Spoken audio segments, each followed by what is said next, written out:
Olá pessoal, tudo bem com vocês? Sejam muito bem-vindos ao Meditando nas Escrituras e hoje nós estamos aqui para deixar mais um conteúdo para vocês. E eu quero convidar você para você meditar conosco na tela. Aqui a gente vai trazer um assunto muito interessante que eu acredito que é de importante todo cristão saber sobre isso, sobre esse tema que nós vamos falar hoje. O episódio e, em especial, nós vamos falar sobre o impacto devastador do pecado. Então, a nossa ideia é explorar esse assunto. Essa é uma questão fundamental de todo cristão, porque o pecado, ele é tão terrível. Muitas vezes nós subestimamos o pecado em nossas vidas, mas a Bíblia nos alerta sobre suas graves consequências. Então, a nossa ideia é entendermos juntos à luz das Escrituras, porque nós precisamos levar a sério o pecado. E a primeira coisa que nós vamos fazer aqui é trazer a definição sobre o pecado. Primeiramente, nós precisamos definir isso. A Bíblia diz em 1 João, capítulo 3, versículo 4, que o pecado, ele é a transgressão da lei de Deus, ou seja, qualquer ato, pensamento, atitude que contrarie a vontade e o caráter santo de Deus é considerado pecado. E o pecado não é apenas um erro ou uma falha, é uma ofensa direta contra a santidade de Deus. E nós vamos entender isso, que o pecado não tem só a ver com aquilo que fazemos, né? Mas aquilo que nós nos tornamos após a queda. Então, é muito interessante nós entendermos. Então, a primeira coisa que você precisa saber é que o pecado, ele é a transgressão da lei de Deus. Então, vamos lá. Outra coisa que nós precisamos saber foi o que o pecado ocasionou, né? Então, o pecado, ele ocasionou uma separação de Deus. Esse foi um dos motivos, né, que Isaías vai falar sobre isso, lá em Isaías 59, 2, ele diz que as nossas iniquidades, elas fazem separação entre nós e Deus. Então, o pecado, ele cria uma barreira, um abismo que impede a nossa comunhão com o Pai, com aquele Deus que é santo, e de certa forma nós não podemos ter essa comunhão com Deus, porque Deus é um Deus santo e isso nos deixa espiritualmente distante dele. Outra coisa que o pecado faz aqui na humanidade é causar vergonha, culpa e vergonha. Quando Adão e Eva, eles estavam, né, no jardim ali, a primeira coisa que aconteceu quando eles pecam foi eles se esconder de Deus. Como vemos nesse livro de Gênesis, capítulo 3, versículo 10, que o pecado nos leva a se esconder de Deus. Nós nos sentimos indignos, nós nos sentimos afastados de sua presença, e esse sentimento de culpa é um indicativo da gravidade do pecado. Veja aí o que o texto diz. E respondeu-lhe o homem: ouvi a tua voz no jardim e tive medo, porque estava nu e me escondi. Veja que não é simplesmente uma questão da vergonha, mas também uma questão de medo. Então veja que as primeiras coisas que vai acontecer na história do homem. Outra coisa, a escravidão ao pecado. Em João 8,34, Jesus nos alerta que todo aquele que comete pecado, ele é escravo do pecado. Então, o pecado nos aprisiona em um ciclo vicioso que nos afasta cada vez mais da liberdade que Cristo nos oferece, e é como uma corrente que nos prende e impede de vivermos plenamente os propósitos de Deus para as nossas vidas. O pecado não afeta simplesmente o pecador, o infrator, a pessoa que comete. Ele também prejudica as pessoas ao nosso redor. Romanos 14, o versículo 13, temos aí na tela, diz assim, portanto, deixemos de julgar uns aos outros, em vez disso, façamos o propósito de não pôr pedra de tropeço ou obstáculo no caminho do irmão. Então, veja que a palavra de Deus aí, ela nos ensina a não colocar tropeços ou escândalos na vida do nosso irmão. Então, quando nós pecamos, os nossos atos, eles podem ferir, desviar ou causar alguns problemas para as pessoas que estão ao nosso redor. Então, o pecado, ele tem um impacto social e ele prejudica as relações do homem com o próximo. Aqui, eu sempre, quando estou conversando com algumas pessoas e às vezes a gente tem alguns conflitos teológicos, né? Quando você está conversando com alguns irmãos de determinadas congregações ou denominações, melhor dizendo. E o que acontece? Alguns dentro das suas denominações existe, por exemplo, alguns usos e costumes. E o que acontece muitas vezes? Às vezes acontece de você ser convidado para estar ministrando dentro dessas denominações. O que acontece?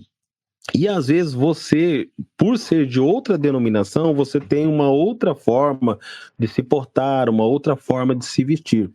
Então, o que é melhor você fazer nesse aspecto? É você se portar da maneira mais próxima com a qual esses irmãos, eles congregam, com a qual eles vivem. Por que isso? Não é que é pecado, né, você fazer certas coisas. É que muitas vezes tem a ver com a vida do irmão. Por isso que o apóstolo Paulo vai dizer, na palavra de Deus, que todas as coisas me são lícitas, mas nem tudo me convém. Não é que é pecado, não é que não pode. Você pode fazer muitas coisas, mas muitas vezes nós deixamos de fazer certas coisas por causa do irmão. Para a gente não fazer o outro irmão ali, alguns que até a palavra do Senhor chama de fracos na fé. Por não entender as escrituras, muitas vezes a gente leva eles a pecarem porque a gente não tende de alguma forma servir esses irmãos da melhor maneira possível. Então veja que tem um impacto muito grande nas relações também. Bom, o pecado, além dele ter todos esses problemas que a gente já conversou aí, ele também tem um problema de uma consequência eterna.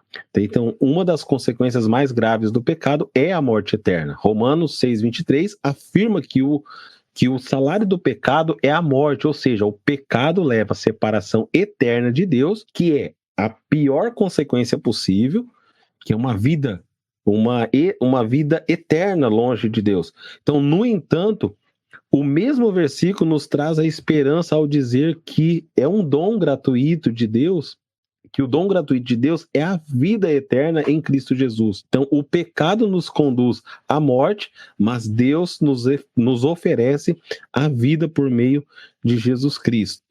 Então, isso é muito importante a gente saber.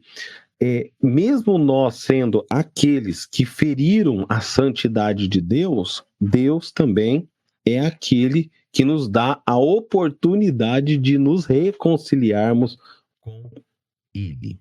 Para entender aqui porque o pecado ele é tão terrível, nós precisamos reconhecer a santidade de Deus. Abacuque 1:13 nos diz que Deus é tão puro que não pode ver o mal. Então, o pecado é completamente contrária à natureza santa de Deus. Ou seja, ele é justo e perfeito. E o pecado é uma afronta à sua santidade. Então, essa incompatibilidade é o que torna o pecado tão sério e também destrutivo. E aí, o que a gente precisa fazer dentro desses aspectos, então? Primeira coisa que a gente precisa entender aí é que nós precisamos de arrependimento. Então, o que nós precisamos fazer? Diante dessa gravidade do pecado, a Bíblia nos chama ao arrependimento. Em Atos capítulo 3, versículo 19, nós somos chamados a se arrepender, a nos converter, para que os nossos pecados sejam apagados. Então, o arrependimento é o primeiro passo para restaurar nossa comunhão com Deus. Então, precisamos reconhecer o pecado, nos afastar dele e buscar a graça de Deus para viver de maneira que o agrade. Por quê? E como que a gente consegue essa restauração da nossa vida pecaminosa? Através do resgate em Cristo. Então, a boa notícia é que, apesar da gravidade do pecado, Deus nos oferece redenção em Cristo. Ou seja, nós somos aqueles que transgredimos a lei de Deus, que pecamos contra Deus, mas é Deus que veio nos buscar, conforme afirma aí Romanos 5:8. Ele vai nos lembrar, mesmo que sendo pecadores, Deus nos amou tanto que Cristo morreu por nós. Jesus pagou o preço por nosso pecado, nos resgatando da escravidão e da condenação. Nele encontramos perdão, liberdade e a vida eterna, e isso nos mostra o quanto Deus nos ama e quer nos ver livres do pecado. Então, o que a gente precisa trazer hoje aqui para a nossa vida? Qual é, eu chamo aqui de uma aplicação pessoal. Como cristão, nós somos chamados a viver em santidade, deixando para trás o pecado. Veja que em 1 Pedro 1,16, ele nos chama a ser santo, assim como Deus é santo. Isso significa que devemos nos esforçar para refletir o caráter de Deus em nossas vidas, buscando agradá-lo em tudo o que fazemos. Veja que as Escrituras, ela também diz que quer você comer, beber ou fazer qualquer coisa, você precisa fazer para a glória de Deus.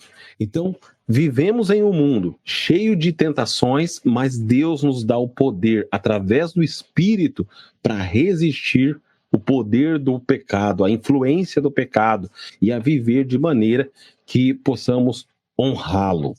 Bom, quão terrível vemos aí que é o pecado. Em resumo, o pecado é terrível porque nos separa de Deus, nos escraviza, nos enche de culpa, prejudica os outros. E se nós não tratarmos isso, a palavra diz que ele nos leva à morte eterna.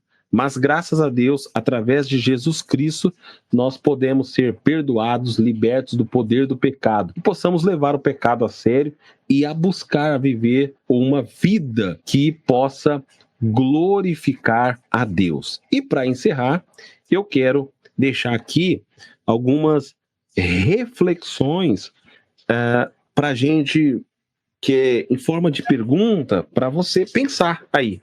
O que te separa de Deus hoje? O que você acha na sua vida que está indo contra alguns princípios das Escrituras que pode te afastar de Deus? O que você precisa confessar hoje ao irmão, a Deus? Qual a área da sua vida que você precisa de uma intervenção de Deus, do Espírito de Deus, para convencer você do pecado, do juízo, da justiça? Será que não existe alguma coisa em sua vida que você está chamando de erro, de falha, quando na verdade a Bíblia chama de pecado? Então essas são algumas perguntas que eu quero deixar para você estar refletindo sobre isso. Espero que esse assunto possa ter te ajudado a entender um pouco mais sobre esse assunto, que é o efeito devastador do pecado na história da humanidade, na história do homem.